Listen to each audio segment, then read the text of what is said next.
और इस वीडियो में हम हल करेंगे ये प्रीवियस ईयर का एक क्वेश्चन पेपर क्लास 10th का है 2023 में जो पेपर आया था। तो इसको हम हल करेंगे और आपके लिए मेथड भी बताएंगे। स्टूडेंट्स शुरुआत करते हैं बिल्कुल शुरू से। ऊपर आप अनुक्रमांक डाल दें, यहाँ पे नाम डालें। ये इधर ही आपका संकेतांक होता है, जैसे कि इसका संकेतांक है 817 DN। और यहाँ से ये इंस्ट्रक्शन आप पढ़ें कि प्रारंभ के 15 मिनट परीक्षार्थियों को प्रश्न पत्र पढ़ने के लिए निर्धारित हैं। First 15 minutes are allotted to the candidates for reading the question paper. और ये वही इंस्ट्रक्शन के ऑल क्वेश्चंस आर कंपलसरी, सभी प्रश्न अनिवार्य है। This question paper is divided into 2 parts, part A and part B. यह जो प्रश्न पत्र है 2 भागों में विभाजित है, पार्ट ए और part B. Part A consist of 20 multiple choice questions carrying 1 mark each. Part 1 में 20 मल्टीपल चॉइस क्वेश्चन है जिनमें से प्रत्येक प्रश्न 1 अंक का है। स्टूडेंट्स, इससे पहले कि हम आगे के क्वेश्चंस आपके लिए समझाएं, ये OMR शीट इसको कैसे फिल करना है वो मैं आपको बताना चाहूँगा। यहाँ पर आप डाल देंगे अपने ज़िला का कोड और उसका नाम, कौन से ज़िले से आप हैं। केंद्र कोड आपके एडमिट कार्ड पर भी लिखा होगा। अनुक्रमांक डाल देंगे, विषय का कोड जैसे कि 917 होता है विषय कोड इंग्लिश का, वो डाल देंगे। प्रश्न पत्र संख्या जो प्रश्न पत्र में पड़ी होगी, और प्रश्न पत्र में आपका जो संकेतांक होगा उसी में 2 अक्षर भी होंगे, तो उनमें से पहला अक्षर यहाँ पे लिख देंगे और दूसरा लिख देंगे यहाँ। जैसे एक पेपर है मेरे पास ये वाला, इसमें देखें ये है 817 DN, तो उसमें यहाँ लिख देंगे हम D और इसमें लिख देंगे N। तो D इसमें देखेंगे D, इसको कर देंगे बिल्कुल काला कर देंगे, इस प्रकार डार्क करना है पूरा ये, और N इधर कर देंगे इस वाले कॉलम में, ये रहा। तो गोले काले करने का ये तरीका है, अंदर बिल्कुल भाग बचे नहीं और बाहर निकले नहीं। और अगर आपका पहला क्वेश्चन हल करना है तो पहले का मान लीजिए B सही है, तो आपको B इस प्रकार से काला करना है,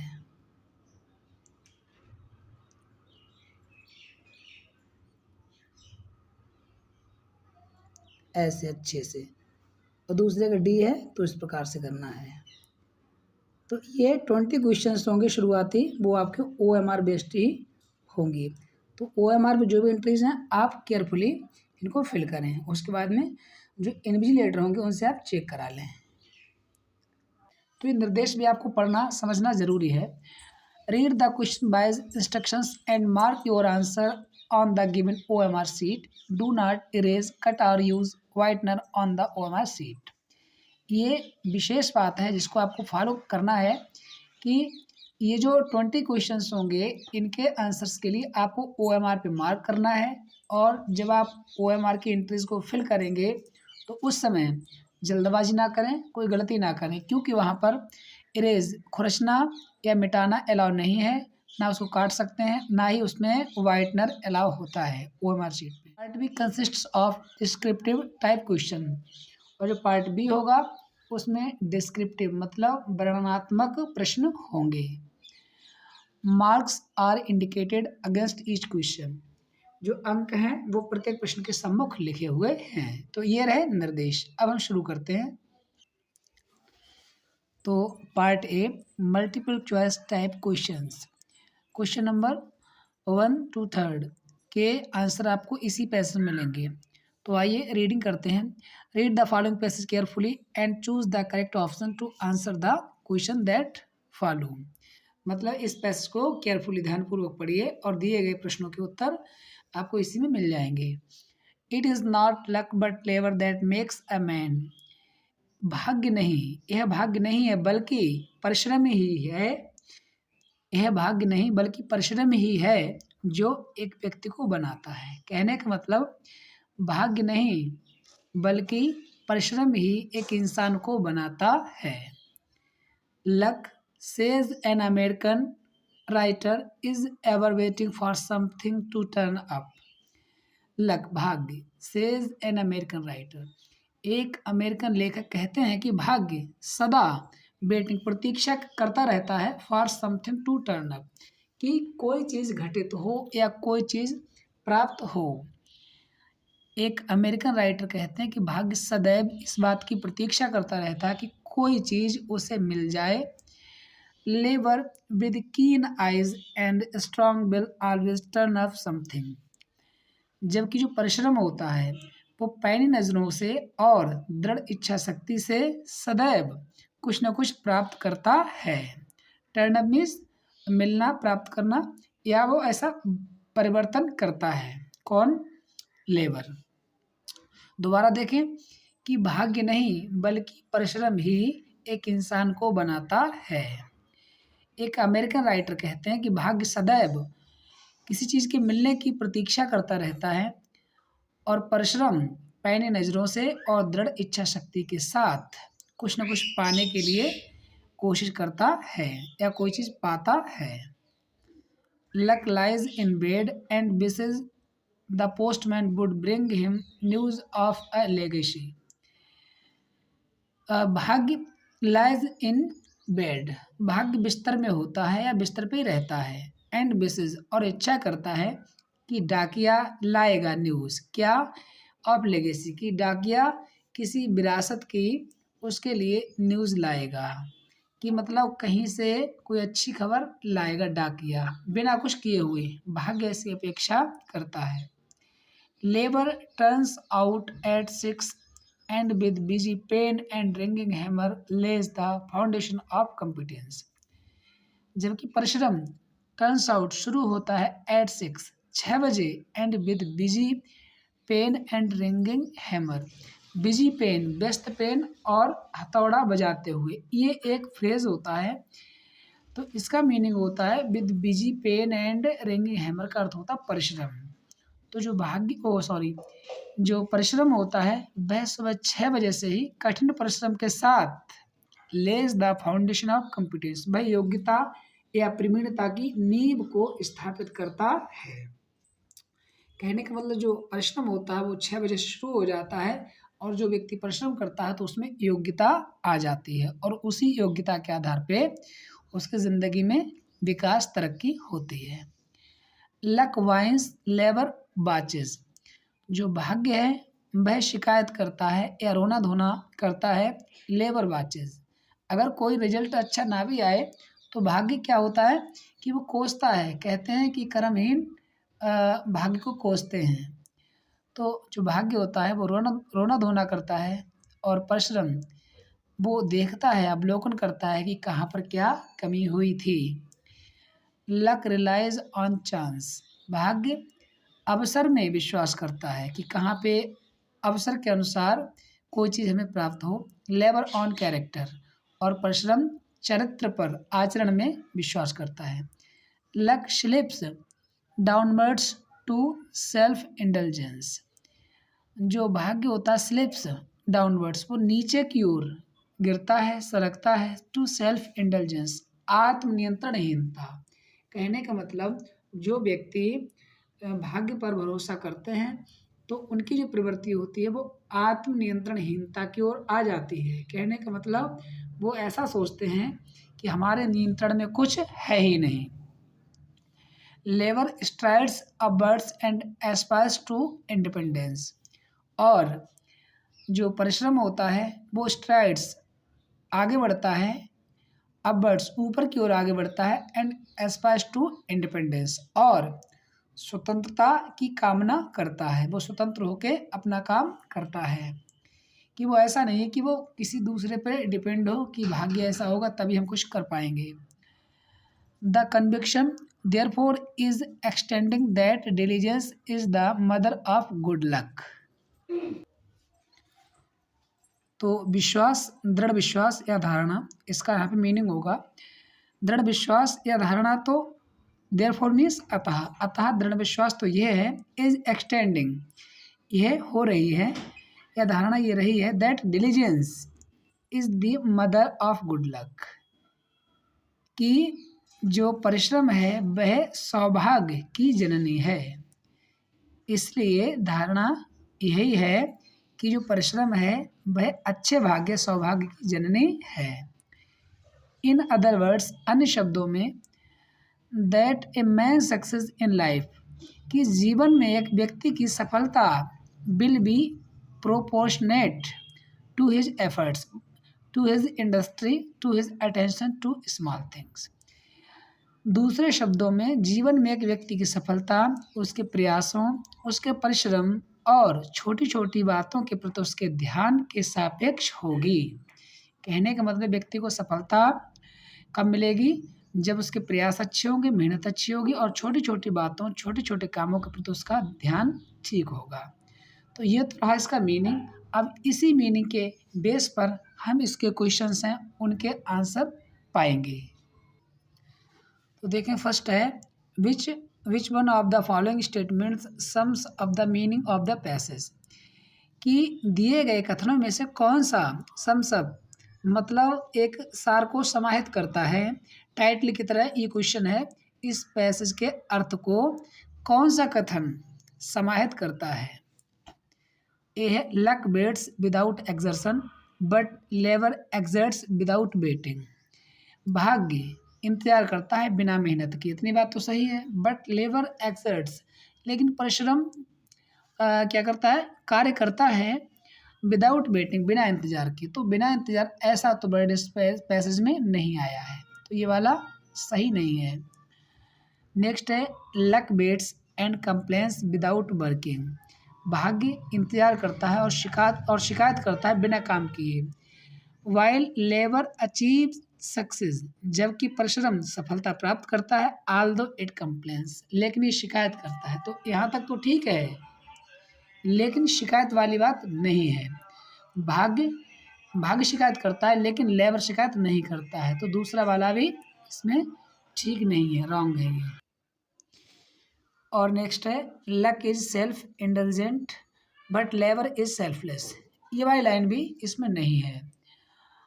और luck often ends in defeat but labour produces luck, तो यही वाला ठीक है कि भाग्य होता है वो मुख्यतः हार में ही एंड होता है। मतलब भाग्य से मुख्यतः केवल जो व्यक्ति भाग्य पर डिपेंड होगा उसको असफलता हाथ लगेगी। और जो लेबर है वो प्रोड्यूसेस लक, जो परिश्रम होता है वो भाग्य उत्पन्न करता है। क्योंकि आपको लाइन मैंने बताई थी, उसमें दिया है कि labour is the mother of good luck, तो इस प्रकार से ये वाला ठीक है। और दूसरा है, which one of the statement is true about the passage, luck is necessary for success. नहीं, भाग्य जरूरी है सफलता के लिए, ये गलत है। Success depends only on hard work, ये वाला भी उसमें नहीं है, क्योंकि उसमें ये वाला ठीक है कि success is exactly proportionate to hard work, ये वाला ठीक हो जाएगा इसमें। और इसका थर्ड है पैसेज का, which word in the passage opposite of failure. Failure means होता है असफलता, तो इसका अपोजिट हो जाएगा सक्सेस। तो यहाँ तक था पैराग्राफ। और ये क्वेश्चन नंबर 4 से 8 तक ये MCQs हैं, मल्टीपल चॉइस क्वेश्चंस। तो choose the correct option to answer the following. इसमें पहला है, as soon as I reach the school the bell. तो इसमें एज सुन एज का अर्थ होता है जैसे ही, आई रीच द स्कूल जैसे ही मैं स्कूल पहुंचा, द बेल रैंग, इसमें रैंग हो जाएगा, जैसे ही मैं स्कूल पहुंचा वैसे घंटी बज गई। तो इसमें सेकंड फॉर्म पास्ट इंडेफिनिट वाला, ये वाला ठीक हो जाएगा। Fifth question, he had to repent. Repent एक जो वर्ब होती है, इसका अर्थ होता है पछताना या पश्चाताप करना, इसके साथ आता है फॉर, तो इसमें हो जाएगा for. He had to repent for he had done, जो उसने किया था उसके लिए उसे पछतावा करना पड़ा। Next, the Ganga is a Holi river. Ganga एक पवित्र नदी है। आइडेंटिफाई द एडजेक्टिव, इसमें विशेषण की पहचान कीजिए। गंगा कैसी नदी है? पवित्र। तो कैसा, कैसी, कैसे या कितना, कितनी, कितने के बाद नाउन, और ऐसा प्रश्न करने पर मतलब कोई चीज़ कैसी है, कोई नाउन या प्रोनाउन, कैसा कैसी है या कितना कितनी है, तो इसका जो आंसर होता है वो एडजेक्टिव होता है। तो नदी कैसी है? पवित्र। तो इसमें होली जो वर्ड है ये हो जाएगा एडजेक्टिव। 7th क्वेश्चन है rearrange the following word clusters to make a meaningful sentence. एक सार्थक वाक्य बनाने के लिए शब्द समूह को रीअरेंज करें, मतलब व्यवस्थित करके लगाएं, इसे रीऑर्डिंग कहते हैं। He lot a money of borrowed me from, तो इसका सही हो जाएगी ये, he borrowed a lot of money from me, उसने मुझसे बहुत सा धन उधार ले लिया। बी वाला ऑप्शन ठीक है। और next, which of the following words is miss spelled, तो इसमें बिलीव BELIE होता है, ये वाला मिस स्पेल्ड है। रिसीव ठीक है, डिसीव ठीक है, अचीव भी ठीक है, तो इसमें ये वाला इसमें मार्क किया जाएगा, इसका वाला जो सर्कल होगा वो डार्क किया जाएगा। ये किसी ने गलत लगा दिया है। Next, read the passage given below, choose the correct option to answer the question that follow. नीचे दिए गए पैराग्राफ को पढ़िए और सही उत्तर को जांच कर उसको क्या है लिखना है, मार्क करना है। I knew that the oppressor must be liberated just as surely as the oppressed. मैं जानता था कि ऑपरेशर जो दमन करता होता है, अत्याचारी लोग होते हैं, मस्ट बी लिबरेटेड, उनको भी मुक्त किया जाना चाहिए। जस्ट एज श्योरली, निश्चित रूप से ठीक उसी प्रकार से जैसे कि ऑपरेस्ड, जैसा कि शोषित व्यक्ति को लिबरेट किया जाता है। A man who takes away another man's freedom is a prisoner of hatred. एक वो व्यक्ति जो दूसरे व्यक्ति की स्वतंत्रता को छीनता है, वह घृणा का कैदी होता है। He is locked behind the bars of prejudice and narrow mindness. वह पूर्वाग्रह या पक्षपात और संकीर्ण सोच की मतलब बार्स सलाखों के अंदर रहता है। कहने का मतलब जो उसका दिमाग होता है वो व्यक्ति पक्षपात, भेदभाव, पूर्वाग्रह और संकीर्ण सोच से ग्रसित होता है। इन चीज़ों की बेड़ियों में वो बंधा होता है। तो ये बहुत ही अच्छा पार्ट है नेल्सन मंडेला वाला, उसी में से लिया गया है ये। Who according to Mandela is not free, कौन स्वतंत्र नहीं होता है, ऑपरेसर ऑपरेस्ट दोनों। तो इसका ये वाला ठीक हो जाए, बोथ A and B, वो जो शोषण करता है और वो जो शोषित होता है। Next, a man who takes away another man's freedom, वह व्यक्ति जो दूसरे व्यक्ति की स्वतंत्रता छीनता है, क्या होता है, अ प्रिजनर ऑफ हेट्रेड। ये देखो यहाँ पे लिखा हुआ है, तो इसमें सी वाला ठीक हो जाएगा, right answer. Next, 11 to 13, choose the correct option to answer the following questions. According to Mandela, what is the greatest wealth of nation? Mandela के अनुसार देश की सबसे बड़ी संपत्ति क्या है, पीपल, लोग। What did Lancho think of the post office employees? Post office कर्मचारियों को लैंचो ने क्या सोचा, मतलब कैसा समझा, वो कौन थे, तो वंच ऑफ क्रुक्स। बिल्कुल लास्ट में आपको यही मिलेगा लाइन जो इस लेसन का एंड होता है, वंच ऑफ क्रुक्स बाद में लैंचो। तो इसमें ये वाला ठीक हो जाएगा, बेईमान, बेईमानों का पुलंदा या बेईमानों का समूह। 13th question, why does Anne want to keep a diary. Anne जो कीप डायरी को, जो एन थी वो डायरी को क्यों रखना चाहती थी। She has no close friends, she loves to write, she wants people to read about her letter, she lacks the idea of it. ये वाला हो जाए क्योंकि उसका कोई नज़दीकी मित्र नहीं था। 14 to 15, दो क्वेश्चन के आंसर इस पैसेज से मिलेंगे, जिसे स्टेंजा बोलते हैं, ये पोइट्री से रिलेटेड है। Read the given extract and choose the correct option to answer the following question. He talks in his vivid stripes the few steps of his cage on pads of velvet quiet in his quiet rage. वह अपनी चमकीली धारियों के साथ कुछ कदम चलता है अपने पिंजड़े में, कौन, वो जो टाइगर इन द जू वाला है, उसी में से, उसी पोएम से ये लिया गया है। तो वह अपने शरीर पर चमकीली धारियों के साथ पिंजड़े में कुछ कदम चलता है, ऑन बेड्स ऑफ वेलवेट क्वाइट्स, उसके जो गद्देदार जो पाँव हैं तो उन पैरों से वो चलता है। इन हिज क्वाइट रेज, उसका जो क्रोध है वो दबा हुआ है, मतलब है तो क्रोध में लेकिन वो पैर दबा करके चलता है। Which of the following is in a cage, cage में कौन है पिंजड़े में, तो इसमें टाइगर हो जाएगा, tiger. A tiger in the zoo, इसके जो वो हैं किसने लिखा है, लेस्ली नॉरिस ने। नेक्स्ट है, who is the poet of the poem from which the above extract has been taken, Leslie Norris, ठीक मिल गया। नेक्स्ट देखें, choose the correct option to answer the following question. Who was Mrs Pumphrey, Pumphrey कौन थी, the mistress, वो मालकिन थी। पंपरे जिनका कुत्ता था उसका नाम क्या था, tricky. Who was thief in the story, the thieves story, जो कि रस्किन बॉन्ड ने लिखी है, अच्छी ये स्टोरी है, इसमें चोर है वो हरी सिंह होता है।